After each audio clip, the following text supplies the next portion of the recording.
Night one of the WWE draft is complete. Let's talk about it. Before the draft even started, Paul Heyman came out and said that Roman Reigns has officially withdrawn from the draft and will remain on Smackdown, so he was not involved with the evening. So, with the first overall pick, Smackdown selected Bianca Belair. Now, Bianca Belair on Smackdown makes sense. She's in a current feud with the Kabuki Warriors and on a quote-unquote team with Jade Cargill at the moment. They have a tag team match for the belts at Backlash, so her staying on Smackdown made sense. I would assume Jade's probably going to get drafted to Smackdown as well on Monday. We'll see about that. With the second overall pick, Ross selected Jey Uso, which makes a lot of sense too. He's not going anywhere. He's currently fighting for, or about to fight for, the World Heavyweight Championship with Damian Priest, who is going to stay on Raw because he's champion. So Jey Uso stays on Raw. Our first surprise of the night, Carmelo Hayes goes early in the first round of the draft to Smackdown. Very exciting stuff. After he was drafted, he came out and confronted Cody Rhodes, which led to a main event between the two. Very exciting stuff. I'm excited for Carmelo's run on the main roster. Although he was kind of already on SmackDown, I actually thought he would be a better fit on Raw, but it's all good. And speaking of Raw, to close out round one, they pick Seth freaking Rollins, even though he's going to be injured for a good amount of months. Not really going to get any action anytime soon here, but he's obviously one of the most important wrestlers in the game today, so it's important to retain him. He goes to Raw, and that'll do it for round one. Bianca and Carmelo to SmackDown, Jey Uso and Seth to Raw. Moving on to round two, SmackDown selects Randy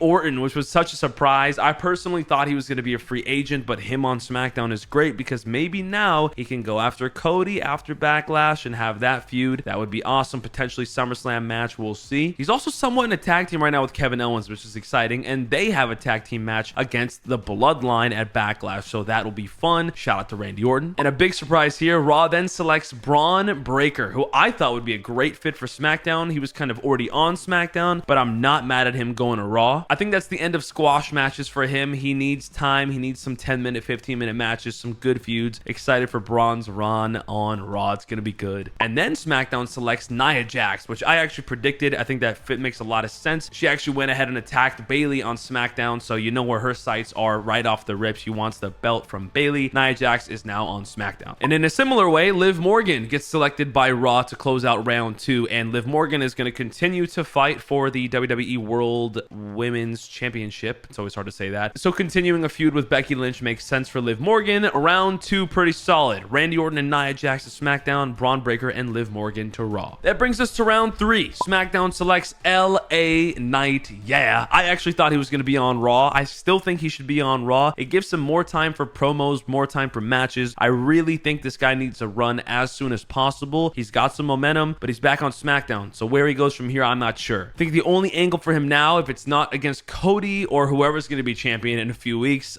is the United States Championship. So we'll see what's up with LA Knight. Then going to Raw in the third round is Ricochet, who I thought should get drafted to SmackDown. I would have flipped those two because I think Ricochet has fought everybody on the Raw roster so many times, and he's done so great on Raw that he can get maybe a little bit more shine on SmackDown with some high-level matches, but Ricochet back on Raw. Interested to see what's going to happen with him. And finally, in the third round, the Bloodline gets drafted by SmackDown. This took a while. We didn't know if they were going to be part of the draft, or the GMs didn't know who they were even getting in the Bloodline, who's in the Bloodline anymore. So Bloodline gets drafted to SmackDown, continuing their feud. Again, they have a tag team match with Kevin Owens and Randy Orton, so that's that. And then in the third round, Sheamus gets drafted by Raw, which was an interesting one. Pretty early to draft Sheamus, but hey, I believe in it. He'll probably feud with Drew for a little bit, maybe before / during / after Drew's feud with CM Punk. So Sheamus to Raw to end out round three, where again, LA Knight and the Bloodline went to SmackDown, Ricochet and Sheamus to Raw. And that brings us to the final round, round four, where SmackDown took AJ Styles with their pick. He's got a match against Cody Rhodes for the belt next week, so him staying on SmackDown makes a lot of sense. With their next pick, Raw selected the Alpha Academy. So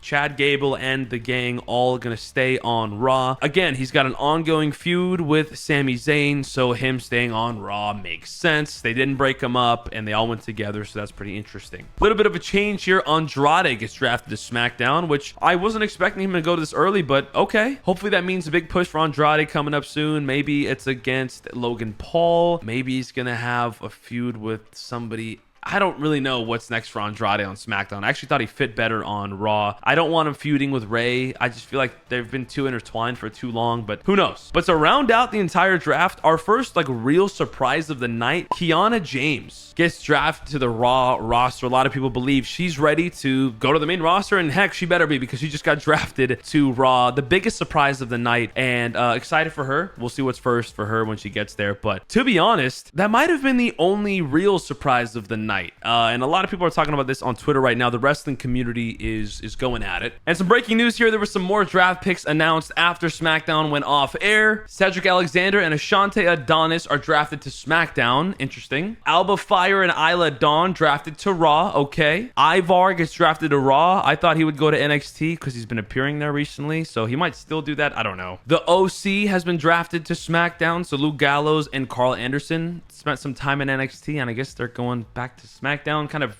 interesting there. Shayna Baszler, same thing, drafted to Raw. I thought she was on NXT now. Maybe it was just a quick one-off appearance. I don't know. And Zoe Stark has been drafted to Raw as well. Not many changes there, to be honest, but those are a few off-air draft picks as well. Here's the issue. Everybody expects the WWE draft to be a big shakeup of superstars when it felt like 80% of the people, maybe 90% of the people that were drafted tonight didn't actually switch brands. They were just retained. So on one side, I see that as like anticlimactic and like, what's the point of a draft? There was the real shakeup. I get that. I'm with that. But the other side of it too is that it was just as important to retain the top superstars, because what if instead of Bianca going to SmackDown as the #1 overall pick, she went to Raw? Then that's a complete change up, and that's a lot different, and that's unfair for SmackDown. So I see both sides. Would I have wanted more shakeups? Of course. I think we all did. I was right on some of my predictions. I was wrong on a few as well. So we'll see how the rest of the draft goes. Remember, rosters don't lock until next week, so anything could happen. I guess there could still be some trades and whatnot. Who knows? That would be fun, I guess. If you haven't seen my WWE draft prediction videos, I did a few of them on the channel. Check them out. I still am very confident with a lot of my picks. Hopefully seeing some more shakeups with a longer draft on Monday. Remember, we only had 4 rounds today on SmackDown. Monday will be 6 rounds. That means more people drafted. Hopefully some more shakeups. I thought SmackDown overall was an interesting show tonight, but it was fun. I'm still excited about the draft. I'm glad. I'm excited. Wrestling is cool again. We know that for a fact. Let me know what you guys think about the draft and any predictions you guys might have moving forward.